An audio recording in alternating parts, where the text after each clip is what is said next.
Assalamualaikum warahmatullahi wabarakatuh. Perkenalkan, nama saya Bunga Praditya Ningsih dari kelas R003 dengan NIM C1B02-1237, Prodi Manajemen Fakultas Ekonomi dan Bisnis,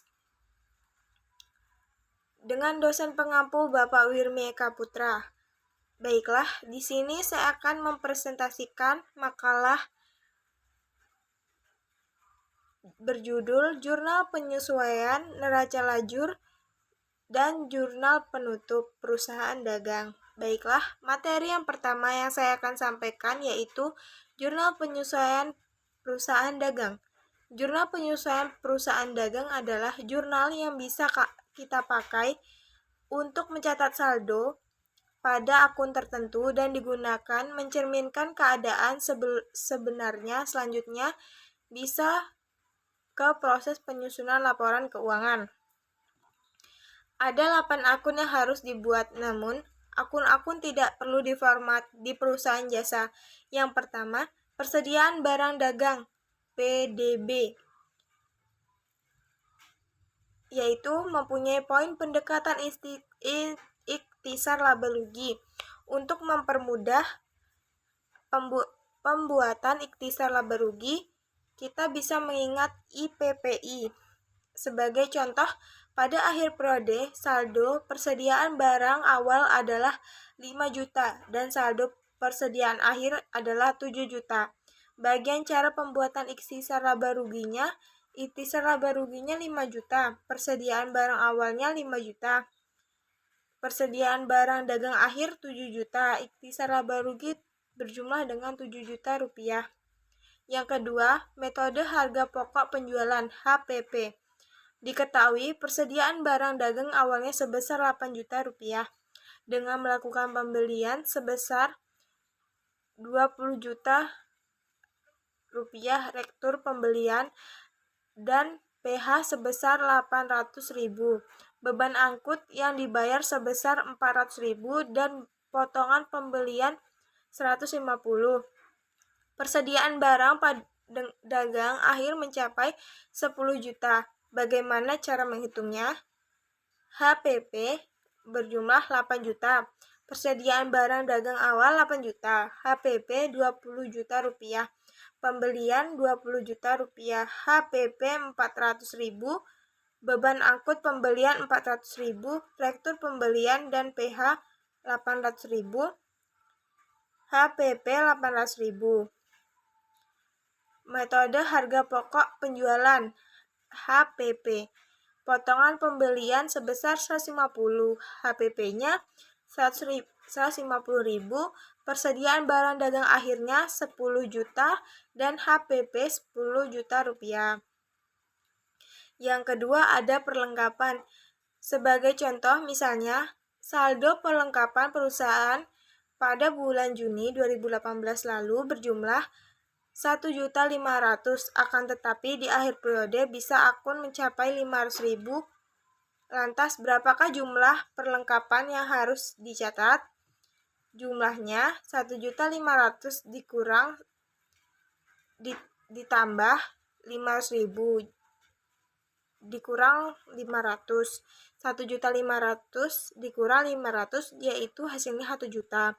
Di dalam jurnal tersebut, nominal perlengkapan tertera merupakan sisa akun yang digunakan. Jadi, bisa menulisnya dengan nominal 1 juta. Yang selanjutnya, pada awal bulan 3 Agustus 2018, perusahaan A menyewakan sebuah ruko untuk bekerja selama setahun dengan nominal 3 juta per bulannya. Namun, karena hanya digunakan hingga akhir tahun 2018, biaya sewa yang dikeluarkan hanya 5 bulan. Bagaimana cara menghitungnya? Dihitung hanya 5 bulan, Agustus sampai Desember. 5 dikali 3 juta rupiah dibagi 12 bulan dalam setahun. Jadi jumlahnya 1.250.000. Selanjutnya ada pendapatan diterima di muka.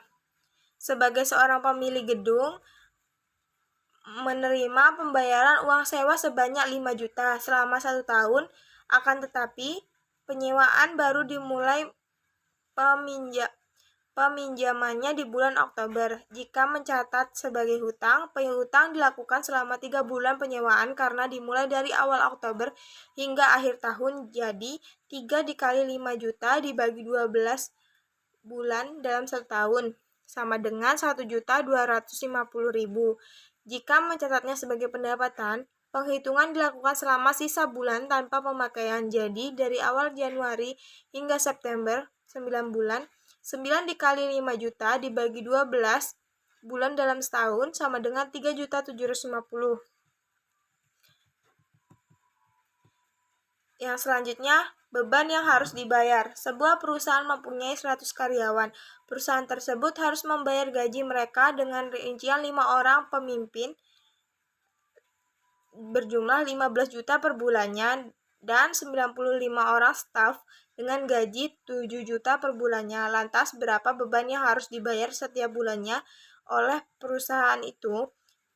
Penghitungannya 5 pemimpin dikali 1 bulan dikali 15 juta sama dengan 75 juta. 95 staf dikali 1 bulan dikali 7 juta sama dengan 665.000. Jika dijumlahkan, beban yang harus dibayar setiap bulannya adalah 740 juta.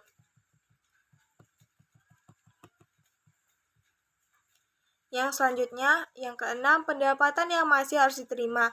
Klien X membeli 10 ton beras terhadap perusahaan A dengan jumlah nominal harga mencapai 200.000. Namun, ia membayar dalam 5 tahun dengan nominal yang serupa. Berapa biaya yang dibayarkan olehnya? 200.000 dibagi 5 tahap sama dengan 40.000. Jadi, piutang pendapatan yang harus ditulis di jurnal penyesuaian perusahaan dagang adalah 40.000. Yang ketujuh, penyusutan dalam jurnal penyesuaian perusahaan dagang. Sebuah perusahaan dagang yang bergerak di bidang otomotif menetapkan penurunan 7% setiap tahunannya terhadap sebuah mobil yang akan dijual di sana dengan harga rata-rata 150.000. Jadi, berapakah nilai penyusutannya? 150.000 dikali 7% sama dengan 10.500.000. Jadi, biaya penyusutannya yang akan dicatat adalah 10.500.000. Yang kedelapan, piutang tidak tertagih. Sebuah perusahaan tidak ditetapkan sejumlah 3%. Piutang tidak tertagih dan jumlah total tunggakan yang mencapai 20 juta rupiah. Berapakah yang dituliskan dalam jurnal? 20 juta dikali 3% sama dengan 600. Jumlah yang harus dituliskan dalam jurnal sebesar 600. Materi selanjutnya yaitu neraca lajur. Neraca lajur merupakan kertas kerja mampu worksheet yang berisi semua data atau tentang akuntansi dan bisa digunakan untuk memudahkan ketika hendak membuat laporan keuangan. Tujuan neraca lajur yang pertama memudahkan penyusutan laporan keuangan. Yang kedua, sarana penggolongan dan meringkas informasi neraca saldo. Yang ketiga, meminimalisir kesalahan. Yang keempat, memperkirakan hal yang memungkinkan akan terjadi. Yang neraca lajur mempunyai fungsi yaitu digunakan untuk meringkas data, mengevaluasi transaksi yang ada, sarana penyusutan laporan, prosedur perusahaan yang kredibel, melihat kegiatan harian perusahaan. Yang selanjutnya ada cara membuat neraca lajur. Pertama, membuat format neraca, mengisi nomor akun dan nama akun, mengisi kolom jurnal penyesuaian, menambahkan nominal pada neraca saldo dan setelah penyesuaian, mengisi kolom neraca dan laba rugi. Selanjutnya ada jenis-jenis neraca lajur. Neraca lajur 6 kolom. Biasanya jenis ini 6 kolom ini jarang digunakan, terdiri atas kolom laba rugi, neraca saldo, serta neraca. Yang selanjutnya ada neraca lajur 8 kolom. Biasanya digunakan untuk perusahaan dagang. Komponennya adalah neraca saldo, penyesuaian rugi, laba, serta neraca akhir. Selanjutnya ada neraca lajur 10 kolom, berisikan neraca saldo, penyesuaian, laba rugi, dan neraca saldo disesuaikan. Neraca lajur 12 kolom berisi kolom neraca saldo, penyesuaian laba rugi, neraca saldo disesuaikan, laporan modal, dan neraca. Selanjutnya, neraca lajur mempunyai manfaat. Yang pertama, pada dasarnya, neraca lajur mempunyai fungsi untuk landasan pemeriksaan rekening yang terdapat di buku besar yang sudah disesuaikan, diseimbangkan, dan disusun juga dengan cara berproses penyusunan laporan keuangan. Contoh neraca lajur perusahaan dagang agar dapat dipahami dengan mudah berikut dapat menyertakan contohnya.